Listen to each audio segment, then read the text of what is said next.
علیہ وسلم کے چشم و چراغ. انہوں نے اپنی اولاد کی صحیح تربیت نہ کی، جس کی وجہ سے آج وہی اولاد اپنے ماں باپ کے ساتھ کیا برتاؤ کرتی ہے، کیا سلوک کرتی ہے، ہم سب اپنے آنکھوں سے دیکھ رہے ہیں. جبکہ اس نبی نے دنیا میں آ کر ماں کو ماں کی عزت دی. ماں کو بیچا جاتا تھا بازار میں، جیسے آج بکرے بیچتے ہیں، مرغی بیچتے ہیں. یہاں مارکیٹ کے اندر مرغی بکرے نہیں بیچتے تھے، ماؤں کو، سکی ماؤں کو بیچا جاتا تھا منڈی میں. 300 درہم میں مائیں بکتی تھی.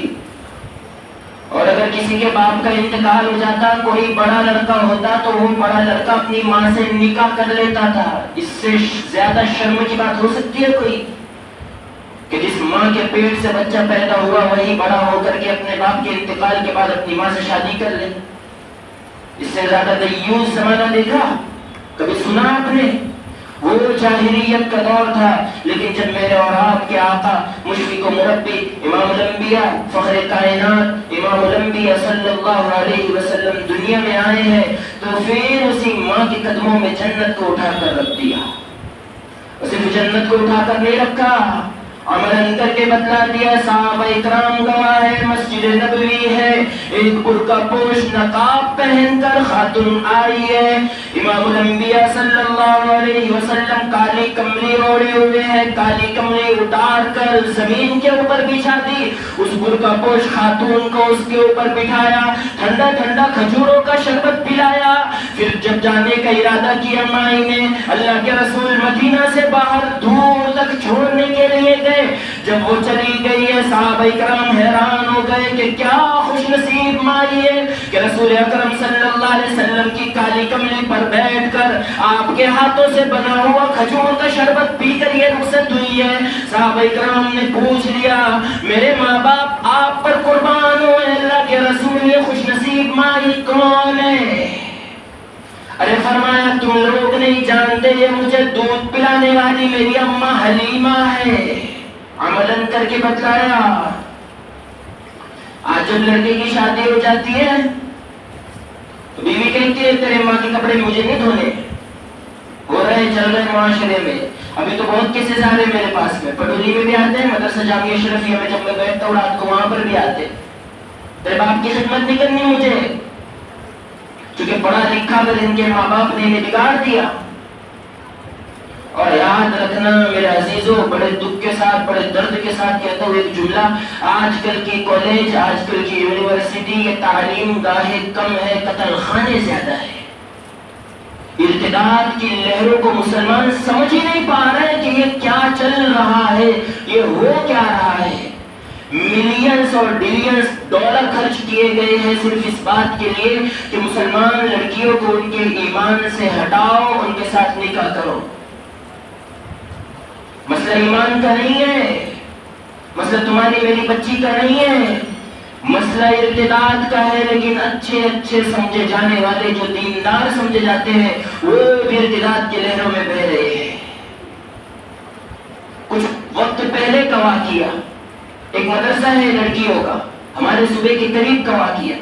عالمہ بننے کے آخری سال میں تھی لڑکی، ایک جے بھیم والے لڑکے کے ساتھ نکاح کی بھاگ گئی. عالمہ، تہجد گزار، یوں نہیں راہ چلتی کالج پڑھنے والی، تھلکنے مٹکانے والی، یوں نہیں کہ اپنے زلفوں کو نکال کر اور لپسٹک لگا کر اور فل میک اپ میں چلنے والی نہیں تھی. عالمہ تھی، عالمہ، شریعت کی پابند.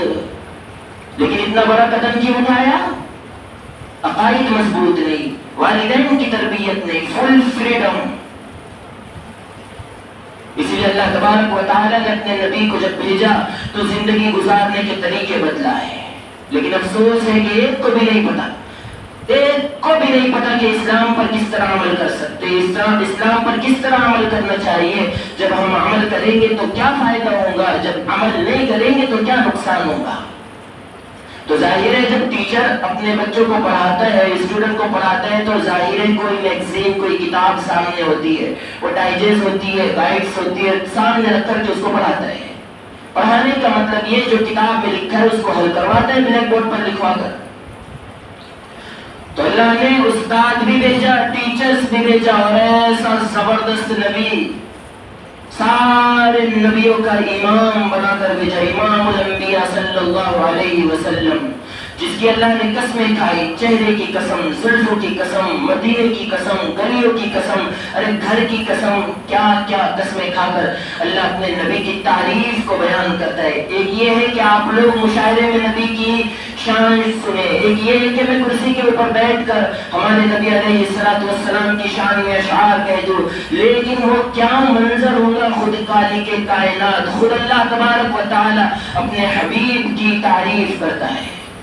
چہرہ ہے کہ انوار دو عالم کا صحیفہ، آنکھیں ہے کہ بحرین تقدس کے نگی ہے، ارے ماتھا ہے کہ وحدت کی تجلی کا ہے ورق، عارض ہے کہ والفجر کی آیت کی امی ہے، گیسو ہے کہ واللیل کے بکھرے ہوئے سائے، ابرو ہے کہ قوسین شب قدر کھلے ہیں، گردن ہے کہ برفرق زمین جو سریا، لب صورت یاقوت شعاع میں دھلے ہے، قد ہے کہ نبوت کے قد و خال کا معیار، بازو ہے کہ توحید کے عظمت کے علم ہے، سینہ ہے کہ رمز دل ہستی کا خزینہ، پلکے ہے کہ الفاظ رخ لوح قلم ہے، باتیں ہے کہ توبہ کی چٹکتی ہوئی کلیا، لہجہ ہے کہ یزداں کی زباں بول رہی ہے، یہ دانت یہ شیراز ہے شبنم کے تراشے، یاقوت کی وادی میں دمکتے ہوئے ہیرے، شرمندہ تاب لب دندان پیغمبر، حرف بسنا خانی خامہ بسریرے،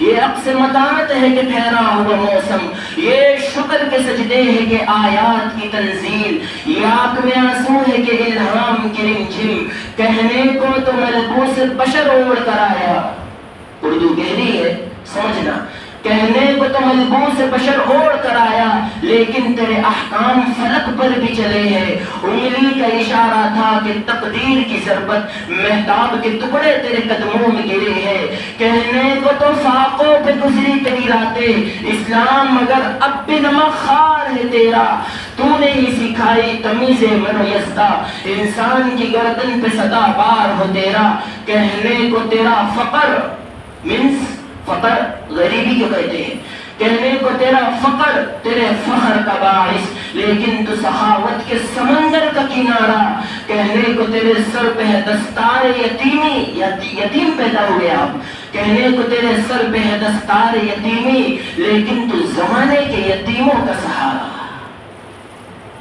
جب اللہ نے ایسا نبی دیا تو کیا مسلمانوں کو اس نبی کی شان میں اور اس نبی کی شان کو یاد کر کے اور اس نبی کی تکلیفوں کو یاد کر کے ہمیں اس پر عمل نہیں کرنا چاہیے؟ کتنے لوگ ہیں، بولنا نہیں چاہیے پھر بھی بولتا ہوں، مجبور ہوں میں، کتنے لوگ ہیں میرے پاس جب پرسنل میں آتے ہیں تو یہ کہتے ہیں مفتی صاحب ہم وہاں سے صرف جمعہ پڑھنے پڑولی آتے ہیں، ہے لوگ، میں نے پوچھا کہاں رہتے، کہا جی 35 کلومیٹر وہ ایک گاؤں ہے وہاں رہتے، 16-17 کلومیٹر وہ گاؤں ہے وہاں رہتے، بنگالی کیمپ کے آگے سے ہم یہاں جمعہ پڑھنے آتے ہیں، اللہ کا شکر ہے، آؤ، منع نہیں ہے، آؤ تم، لیکن صرف اس نیت سے آؤ کہ جو کہیں گے اس پر عمل کریں گے، بیان سننے کی نیت سے نہیں جاؤ، کہیں نہیں جاؤ، تمہیں اللہ اور اس کے رسول کا واسطہ دیتا ہوں، بیان سننے کے لیے کہیں مت جاؤ، اگر آنا ہے سننا ہے صرف اس نیت سے کہ انشاءاللہ عمل کریں گے، ابھی بیان سن رہے جو بات سن رہے اس نیت سے سنو کہ عمل کریں گے۔ میں آپ کو ایک تلخ حقیقت بتاؤں ہمارے چندر پوری کی، یہاں 95% طبقہ وہ بستا ہے جو بیان سنتا ہے صرف اس نیت سے کہ علماء اکرام کی تذلیل کرے، پکڑ کرے کہ جہاں یہ غلط بولتا ہے پکڑو اسے۔ ہمارے معاشرے میں علماء کو فریڈم نہیں دی ہے، گھوڑے کی جیسے لگام ہوتی ہے، لگام کو ہاتھ میں رکھ کر کے گھوڑے کو چلایا جاتا ہے، آج کل لوگوں کا یہ نظریہ بن گیا ہے کہ امام کو اس طرح لگام ہاتھ میں رکھ کر کے جس طرح ہم کہیں گے اس طرح بیان کرنا ہوگا، ارے بالکل غلط ہے یہ،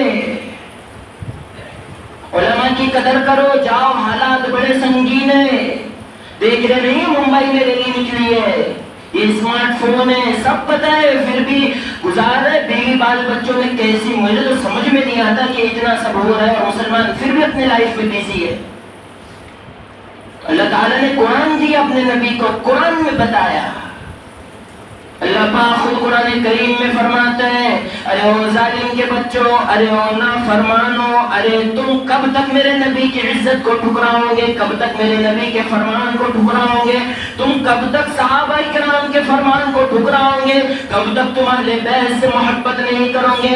یاد رکھو قرآن کریم میں نے تمہیں ایک احکام دے دیا، بار بار تمہیں سمجھایا کہ صرف قرآن سے زندگی بنے گی، بار بار صاف طور پر بتلایا دنیا کی تعلیم کتنی ہی حاصل کیوں نہ کر لو، ڈاکٹر بن جاؤ، پروفیسر بن جاؤ، اچھے سے اچھا لائر بن جاؤ، لیکچرار بن جاؤ، جو بن سکتے ہو بنو، اگر تم نے قرآن کریم نہیں سیکھا یاد رکھنا شریعت کی نظر میں تم جاہل ہے۔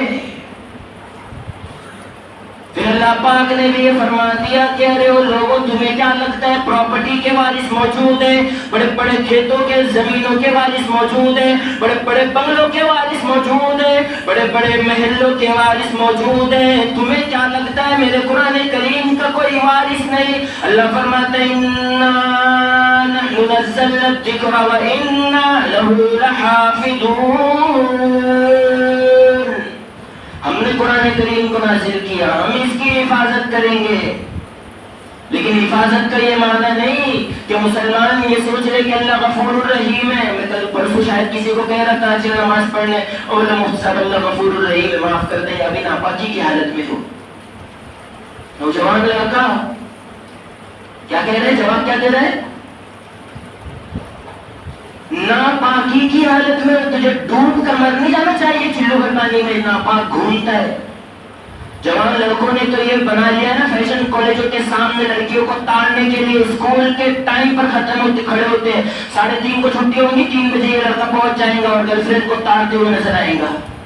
میں نہیں کہتا میری اتنی جرات اور میری نصیحت کرنے کی کوئی اوقات نہیں ہے، میں یہ کہتا ہوں کہ غلامان محمد اور وہ یہ کام کرے نا انجانی بالکل شیبہ نہیں دیتا، بالکل نہیں۔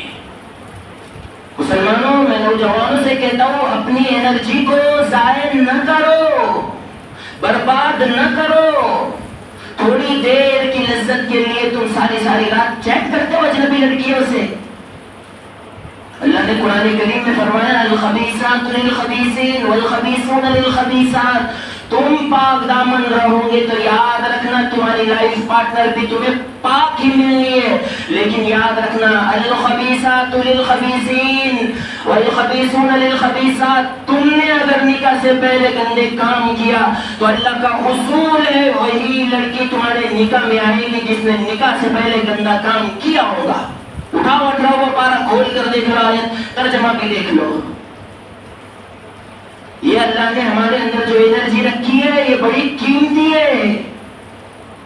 تمہیں اللہ اور اس کے رسول کا واسطہ حالات اتنے بدتر سے بدتر ہوتے جا رہے ہیں، یہ کافرانہ یلغار جو ہو رہی ہے مسلمان اسے سمجھ ہی نہیں پا رہے،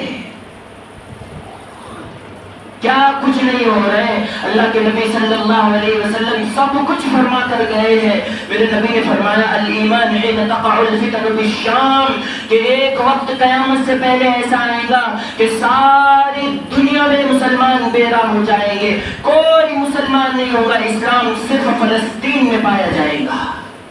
ویڈیوز نہیں دیکھے آپ نے؟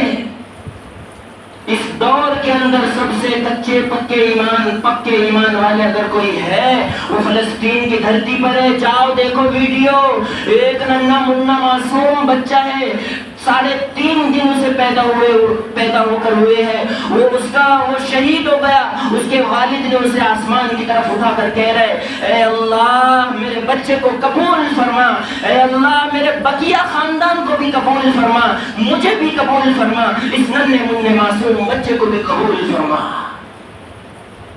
ارے ایک ہی فیملی کے 24 جنازے رکھے ہوئے ہیں اور 25واں ایک آدمی فیملی کا بچا ہوا ہے، اور وہ یہ کہہ رہا ہے کہ اللہ میری فیملی والوں کو قبول فرما، اللہ مجھے بھی قبول فرما۔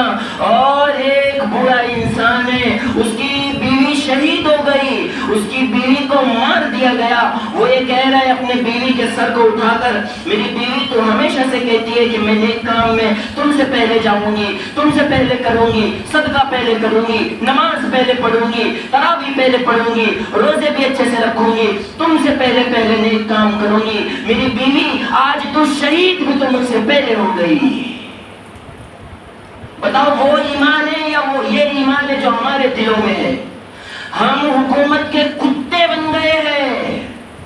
میرے یوٹیوب پر آپ بیان سنیں، میں نے اعلان بڑے بڑے مجموعوں میں یہ کہا، میرے پاس دلائل ہے، ہمارے دلوں سے اللہ کی طاقت ختم ہو گئی ہے۔ ہم یہ سمجھ رہے کہ آدھے سے اس سے بڑا لیڈر کوئی نہیں ہے، پولیس والوں کو ہم نے اپنا خدا بنا لیا۔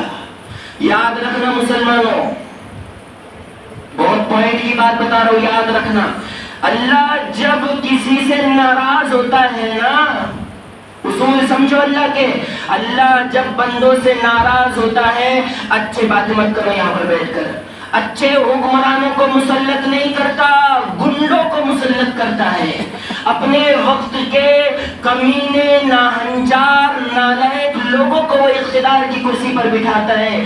اللہ جب ناراض ہوتا ہے تو یہ علامت ہوتی ہے اس بات کی۔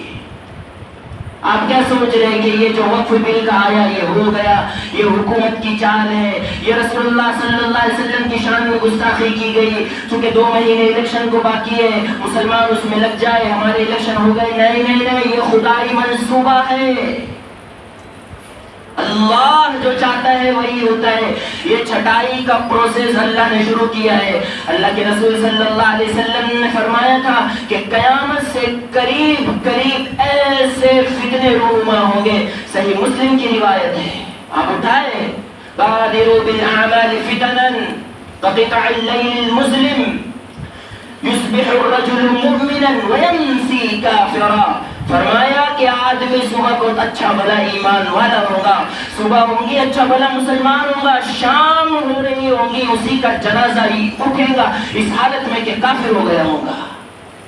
انہیں گناہگار آنکھوں سے دیکھا ہو، ارتداد کی وہ لہر ہے، وہ لہر اٹھی ہے کہ اچھے دین کو سمجھنے والے بھی کافر ہو کر مر رہے ہیں۔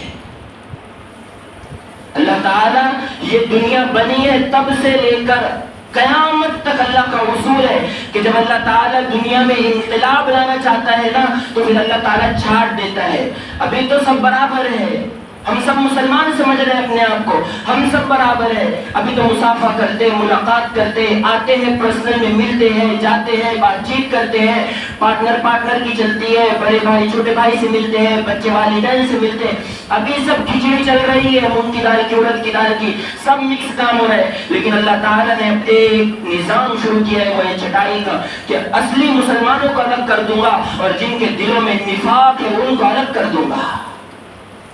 کوئی کسی کو نہیں جانتا لیکن ہر شخص اپنے آپ کو اچھے سے جانتا ہے۔ کوئی کسی کو نہیں جانتا، آپ کو نہیں پتا میں کتنا بڑا گناہگار ہوں، مجھے نہیں پتا کہ آپ کتنے نیک ہو، کتنے صالح ہو، کتنے متقی ہو، کوئی کسی کو نہیں جانتا۔ اپنے دامن میں جھانک کر ہر ایک اپنے آپ کو ٹٹول سکتا ہے کہ میں کتنا بڑا ظالم ہوں۔ ابھی اپنے آپ کو گناہوں سے نکالو۔ یہ حکومت کی طرف سے پلاننگ شروع ہے، ہمارے نوجوان پھر بھی یار میں رات کو دیکھتا ہوں، کل ایک جگہ میں رات کو گیا، نوجوان لڑکے وہ لوڈو کھیل رہے چوک کے اوپر بیٹھ کر لوڈو۔ ابھی نے کیا کہنا، میرے پاس تو الفاظ ہی نہیں ہے۔ اللہ کے بندو جو اللہ نے انرجی دی ہے نا، اسے سنبھال کر رکھو، اسے ضائع نہ کرو۔ خدا کی قسم ابھی ہم مسخرے پن میں ڈوبے ہوئے ہیں، ابھی باپ کی طرف سے پیسہ مل رہا ہے تو ہم اچھل رہے ہیں، کود رہے ہیں۔ کل کو ایسے حالات پیدا ہوں گے کہ اللہ نہ کرے ہماری نسل کے ایمان سے مرتد نہ ہو جائے۔ کچھ دن پہلے کا واقعہ، 15 سال کی لڑکی تھی، 15 سال کی، اسکول جاتی تھی، 10ویں کلاس میں تھی، اس کے دوست وغیرہ بن گئے، اس کا بوائے فرینڈ بن گیا، کچھ دوست بن گئے، فرینڈ بن گئے۔ اس کے والدین کو جب پتا چلا تو اس کی ماں نے اسے روک دیا کہ نہیں، سیدھا اسکول، اس کے بعد گھر، باقی کہیں نہیں جانا۔ جب اس پر بھی کام نہیں چلا تو اس کے والدین نے اسکول جانا ہی بند کر دیا کہ نہیں جائے گی تو اسکول۔ اس نے کسی کو کال کی اور نیند کی دوائی منگائی اور چائے کے اندر وہ دوائی پیس کر اچھی ماترا میں زیادہ دوا ماں کو بھی دے دی، باپ کو بھی دے دی۔ جب یہ دونوں گہری نیند سو گئے تیز کلہاڑی سے ماں کا بھی سر اڑا دیا اور باپ کا بھی سر اڑا دیا. لیکن باپ میں تھوڑی سی جان باقی تھی, سانس لے رہا تھا. جب پڑوسی کو آواز آئی شور کی تو پڑوسی آئے, ہسپتال لے جا رہے تھے. ہاسپٹل لیتے جاتے جاتے راستے میں اس کا انتقال ہو گیا. جب پولیس نے انکوائری کی تو پتا چلا کہ میرے ماں باپ نے مجھے روکا تھا کہ تو اپنے دوستوں سے مت مل. یہ ہو رہی, آپ جانتے ہیں میں کتنے بار میں نے جانا, میرے پاس دلائل ہیں. کتنی لڑکی اللہ نہ کرے میری بہنیں اتنی بے بس ہو گئی ہے, اتنی ناہنجار اور اتنی کمینی ہو گئی ہے, جب گھر سے نقاب پہن کر نکلتی ہے اور مین روڈ پر جب لگ جاتی ہے اور گاڑی چلاتی ہے, نقاب اتار کر گاڑی کے ڈگی میں رکھتی ہے اور بال لہراتے ہوئے پھر وہ روڈ سے گزرتی ہے. کہاں گئی ماں باپ کی غیرت؟ جاتی ہے چندرپور کا ماحول بتا رہا ہوں آپ کو, زیادہ دور ممبئی سورت ادھر جانے کی ضرورت نہیں ہے. یہ ماں باپ کی بے غیرتی ہے اور اللہ ماں باپ کو پکڑے گا قیامت کے دن. اس لیے اللہ کے بندو وقت کی نزاکت کو سمجھو, حالات کو سمجھو. ہر زمانے میں ایک حالات نہیں رہے. تلک الایام نداولها بین الناس. اللہ قرآن میں فرماتا ہے ہم زمانوں کو بدلا کرتے تھے, بدل دیا کرتے ہیں. یاد رکھنا اسی ہندوستان میں پوری دنیا میں ایک وقت ہوا آئے گا کہ اسلام پوری دنیا پر غالب ہو کر رہے گا. میں ہزاروں حدیثوں کی روشنی میں یہ بات کہہ رہا ہوں. ایک وقت آنے والا ہے اسلام کے غلبے کا اور اللہ مسلمانوں کو غالب کر دیں گے. فتوحات ان کی ہوں گی, اقتدار مسلمانوں کا ہوگا, کرسیاں مسلمانوں کی ہوں گی, ہر چیز مسلمان کے کنٹرول میں ہوں گی. لیکن اسلام کا جب غلبہ ہوگا میں یہ بالکل نہیں کہتا کہ مسلمانوں کی وجہ سے وہ انقلاب آئے گا, نہیں. آج سوشل میڈیا کھول کر دیکھیں, ایک مہینے سے آپ یورپ دیکھ لیں, جرمنی دیکھ لیں, نیو یارک دیکھ لیں, کینیڈا دیکھ لیں, ٹورانٹو دیکھ لیں, امریکہ کی زبردست بستی جو مشہور ہے وہ اٹھا کر دیکھ لیں, آپ جرمنی دیکھ لیں اور یہ یورپ دیکھ لیں, اٹلی دیکھ لیں. روزانہ 15 سے 17 نوجوان لڑکیاں مسجد کے باہر کھڑی ہو رہی ہیں اور کھڑے ہو کر بعد میں امام صاحب سے کہتی ہے کہ ہمیں کلمہ پڑھا دو, ہم مسلمان ہونا چاہتے ہیں. مسلمان ریجیکٹ کیے جا رہے ہیں اللہ کے یہاں سے, مرتد ہو رہے ہیں مسلمان, کیونکہ ہم نسلی ہیں نا. مسلمان کیا سمجھتے ہیں, میں مسلمان کے گھر میں پیدا ہو گیا تو میں مسلمان ہوں. خدا کی قسم ہمارے دل میں اگر رائی کے دانے کے برابر بھی ایمان ہوتا نا تو ہم اسی وقت توبہ کر لیتے ان حالات کو دیکھ کر کہ کیا ہو رہا ہے. ایک طرف یہ ہے کہ مسلمان مرتد ہو رہے ہیں, لہریں کی لہریں اٹھ رہی ہیں اور ہزاروں کی تعداد میں پچھلے 1.5 سال کے اندر ہندوستان سے 8 لاکھ لڑکیاں, نوجوان لڑکیاں مرتد ہوئی ہیں اور غیروں کے ساتھ نکاح کر کے بھاگی ہے. پچھلے 1.5 سال کی خبر. اب جو نہیں معلوم ہوگا اس کا تو اور زیادہ, اس کی اور زیادہ تعداد ہوگی. تو ایک طرف مسلمان مرتد ہو رہے ہیں اور دوسری طرف جب ان سے پوچھا جا رہا ہے امریکن لوگ سے, اچھے سائنس کو جاننے والے ڈاکٹر اچھے, میوزیشین اچھے, فٹ بالرز اچھے ایمان لا رہے ہیں, جب ان سے پوچھا جا رہا ہے کہ آپ کس بات کو دیکھ کر اسلام قبول کر رہے ہو, آخر وجہ کیا بنی, تو وہ کہتے ہیں او مائی گاڈ, اللہ تعالیٰ کو اللہ کی قسم کھا کر کہتے ہیں کہ یہ غزہ کے مسلمان, ان پر بمباری ہوئی, یہ فلسطین کے مسلمان, ان کی ماں بہنوں کو مار دیا گیا, ایک وقت میں 25 جنازے نکلے ہیں, لیکن کیا ان کا ایمان ہے کہ وہ پھر بھی ایک قدم پیچھے ہٹانے کو تیار نہیں ہے؟ کیا ایمان ہے؟ آج ہمیں یقین ہو گیا کہ یہی اصل مذہب ہے, یہی اصل دین ہے. آج اگر ہمارے پاس, ہم اگر فلسطین میں ہوتے نا, یقین جانیے سونے کی پلیٹ میں رکھ کر ہم فلسطین یہودیوں کو دے چکے ہوتے. ہمارے بس کی بات نہیں ہے. ہمارے ملا, ہمارے لوگ کیا سمجھ بیٹھے ہیں کہ یہ حالات سے لڑیں گے, یہ کانگریس والے ہیں نا, بی جے پی والے ہیں, ایم آئی ایم والے ہیں, دیگر کاسٹ کے لوگ ہیں, یہ حالات سے لڑیں گے. یہ ملا لوگ ہیں کرسی پہ بیٹھ کر یہ بھاشن کریں گے, نہیں. ایک حدیث سنو, اللہ کے رسول صلی اللہ علیہ وسلم نے فرمایا ظلم کے خلاف آواز اٹھانا بھی فرض ہے, ظالم کو ظلم سے روکنا بھی فرض ہے, اور مظلوم کی مدد کرنا بھی فرض ہے. صحابہ کرام آپ کے جیسے نہیں کہ خاموش بس سنتے رہ رہے, نہیں. صحابہ کرام نے سوال کیا یا رسول اللہ مظلوم کی مدد تو ابھی تک سمجھ میں آئی کہ جو مظلوم ہے جس پر ظلم کیا جا رہا ہے اس کی مدد تو ہمیں سمجھ میں آئی ہے کہ اس کی مدد کرنا چاہیے اور یہ فرض ہے، ظالم کی مدد کرنا کیسے فرض ہو گیا؟ آپ نے فرمایا اس سے مراد یہ ہے کہ ظالم کو ظلم سے روکنا میری ذمہ داری، میری بیوی کی ذمہ داری، میرے بچوں کی ذمہ داری، میرے ماں باپ کی ذمہ داری، آپ میں سے ہر ایک کے اوپر فرض، آپ میں سے ہر ایک کے بیوی پر فرض، آپ میں سے ہر ایک کی بالغ اولاد پر فرض ہے کہ ظالم کو ظلم سے روکا جائے۔ جیسے نمازوں کا سوال کیے کرے گا اللہ، روزوں کا سوال کرے گا، اس چیز کا بھی سوال کرے گا کہ تم نے ظالم کو ظلم سے کیوں نہیں روکا۔ اس لیے میرے بھائیوں آخری بات کہتا ہوں کہ صرف اپنے تعلقات کو علماء کرام سے جوڑو، باقی اہل غیر نتو خیر کسی سے مت جوڑو۔ کوئی اسلام کو سمجھنے والا نہیں ہے اس مجمع کے اندر کوئی ایک کھڑا ہو کر یہ کہہ دے کہ میں پورا اسلام کو سمجھ چکا ہوں۔ ایک کوئی مائی کلال ہوگا وہ یہ دعویٰ کر دے۔ ہم سب کو اسلام سیکھنے کی ضرورت ہے، مجھے بھی نہیں پتا، آپ کو بھی نہیں پتا، جب پتا ہوگا تو پھر اسلام پر عمل ہوگا اور پھر حالات دھیرے دھیرے سازگار ہوں گے۔ اس لیے اللہ کے واسطے اپنے جتنے تعلقات ہیں، پرسنل ہو چاہے دکھلاوے کے ہو چاہے باہر کے ہو، کسی بھی حساب سے ہو، اپنے تعلقات کو علماء سے جوڑو۔ اگر علماء سے کٹیں گے یا علماء کی نفرت اگر دل میں پالیں گے تو یاد رکھنا یہ ایک بات، من ابغض عالما، جس نے کسی عالم دین سے بغض کیا اور عداوت کی، نفرت کی، تو بڑے بڑے علماء نے یہ لکھا ہے خیف علیہ الکفر، اندیشہ ہے اس بارے میں کہ اس کی موت کفر پر آئے گی۔ اس لیے اپنے تعلقات کو علماء سے جوڑو، ان کے پاس جاؤ، بیٹھو، دین کو سمجھو۔ اللہ کرے کہ ہم سب کو اصل معنی میں دین پر عمل کرنے کی توفیق نصیب فرمائے۔ وآخر الدعوانا الحمدللہ رب